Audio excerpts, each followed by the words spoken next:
Resolução de disputas e conciliação com o Dr. Rogério Neiva. O doutor Rogério Neiva está conosco aqui nos estúdios da Rádio Justiça, juiz do Tribunal Regional do Trabalho da 10ª Região, mestre e doutor em Ciências do Comportamento pela UNB, autor do livro Técnicas e Estratégias de Negociação Trabalhista. Bom dia, doutor Rogério. Bom dia, Sérgio. Bom dia aos ouvintes da Rádio Justiça. É sempre uma grande satisfação estar conversando com você e os nossos ouvintes sobre a nossa temática dos métodos consensuais de solução de conflitos e da resolução adequada de disputas. Vamos aos assuntos de hoje. Vamos falar sobre Americanas, revisão de toda a vida. Começamos falando do Corinthians. O que o senhor tem para falar do Corinthians, doutor Rogério? Pois é, Sérgio. O Corinthians é o seu time do coração? Já torci mais. Hoje acompanho depois do dia seguinte o resultado. Não fico perdendo tempo vendo partida, não.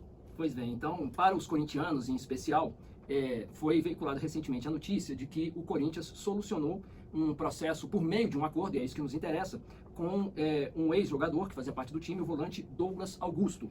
E qual é o aspecto aqui interessante e que nos é relevante dentro da temática da resolução de disputas? A notícia foi que o Corinthians teria feito um acordo com o atleta no âmbito de um processo judicial, e aí, né, começam as particularidades, né, em fase de execução.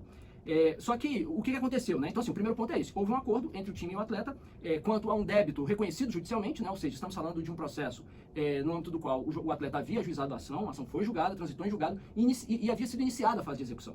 E o ponto curioso é que no ano passado, no final do ano passado, o clube havia sofrido 2 bloqueios em contas bancárias para pagar o débito, que era de R$1.300.000. Então havia sido feito um bloqueio inicialmente em novembro do ano passado de 445 mil e depois houve um bloqueio de 567 mil. E aí, né, o fato é que agora, recentemente, foi feito um acordo para solucionar a parte remanescente por meio de um parcelamento de 4 parcelas de R$52 mil.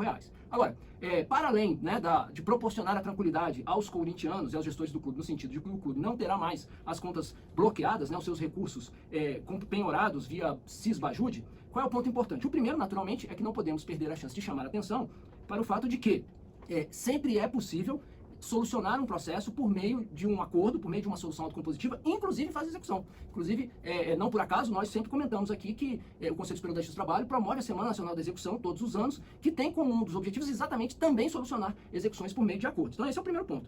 O segundo ponto é que quando se faz um acordo em execução e se resolve uma execução por meio de consenso, evita-se situações como essa que aconteceu com o Corinthians, né, em que de 2 maneiras consecutivas teve suas contas bloqueadas e isso às vezes pode causar um verdadeiro transtorno na organização do fluxo de caixa da empresa, enfim. Então, isso é uma das vantagens de se solucionar de modo que o processo não siga adiante na fase de execução.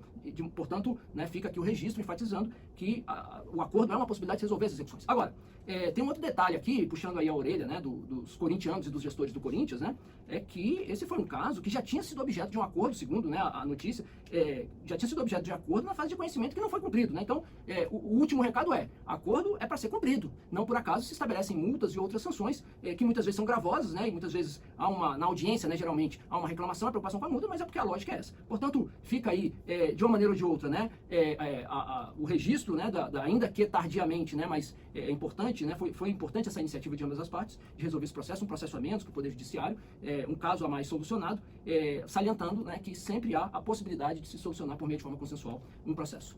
Vamos para o outro assunto, revisão da vida toda do INSS e o Supremo Tribunal Federal. O governo vai buscar um acordo sobre esse assunto? Disse assim o ministro Carlos Lupe? Exatamente, Sérgio. Essa notícia ela é interessantíssima, né? E eu alerto desde já e chamo a atenção, não só para os ouvintes, né, que eventualmente podem ter interesse, né, nessa revisão das suas contribuições de aposentadoria, como também, obviamente, né, o alerta para os profissionais do direito que atuam na área. O que aconteceu, né? Esse é um assunto que vem ocupando, né, a pauta e muita gente tem acompanhado. O Supremo Tribunal Federal recentemente, por maioria, né, decidiu sobre a possibilidade de que se fosse considerado no cálculo dos benefícios previdenciários, em especial a aposentadoria, contribuições para além do período que até então era considerado, para além em termos, né, retroativos, de 1994. E aí que se chamou, né, de revisão da vida toda. Qual é o fato importante? E o caminho natural disso, a partir dessa decisão suprema, que inclusive, né, diga-se de passagem, e essa é uma outra questão que tem gerado aí uma certa discussão, não contou nesse processo com a publicação do acórdão, né, o que tem levado o INSS a sustentar, né, a dificuldade de se tomar providências em cima disso.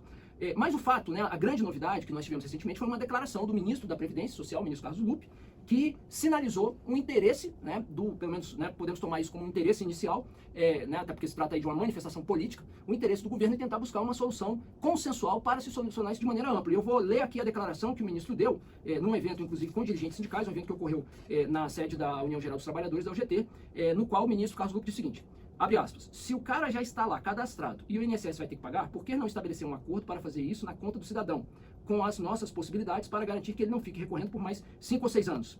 Aí ele completa, né? Em dias devo ter uma proposta. Isso aqui é, assim, eu particularmente considero, assim, isso importantíssimo, essa declaração. Se eu estivesse lá, eu estaria aplaudindo o ministro efusivamente, mesmo não sendo eu beneficiário dessa, mesmo não sendo eu juiz federal, atuando na Justiça Federal nessa matéria, e não sendo beneficiário dessa decisão. Mas por quê? Porque estamos falando aqui de uma medida importantíssima no sentido de resolver de forma consensual e, acima de tudo, eficiente e pragmática a vida do cidadão que pode ser beneficiário dessa tese jurídica. Imagine, Sérgio e caros ouvintes, o que é todos os potenciais beneficiários dessa tese, que foi uma tese reconhecida pelo STF, terem que ajuizar ações na Justiça Federal para verem reconhecido seu benefício, né? Então, assim, se isso efetivamente acontecer, será para a sociedade, para o Estado e, acima de tudo, para os beneficiários, importantíssimo. E eu chamo a atenção aqui também do ouvinte, e sempre tenho alertado para isso, que a Advocacia Geral da União, que é quem representa a União, né, no âmbito judicial, tem dado um show enquanto segmento da advocacia pública, no sentido de viabilizar soluções de consenso. Em vários casos, a AGU tem abraçado essa ideia, inclusive, quando eu digo dar um show, de maneira bastante vanguardista e avançada comparativamente com outros segmentos da advocacia pública dos estados e dos municípios, que em alguns casos, né, tem andado a passos lentos. Já tivemos outras situações, né, houve um caso do FGTS, né, dos pontos econômicos, em que se buscou macro soluções, que obviamente têm sua complexidade, mas seguramente é menos onerosa do que forçar o cidadão a ter que bater as portas do judiciário. Portanto, estaremos acompanhando, ficam os nossos votos e o alerta aqui para o ouvinte que eventualmente possa se beneficiar desse entendimento quanto a esta possibilidade.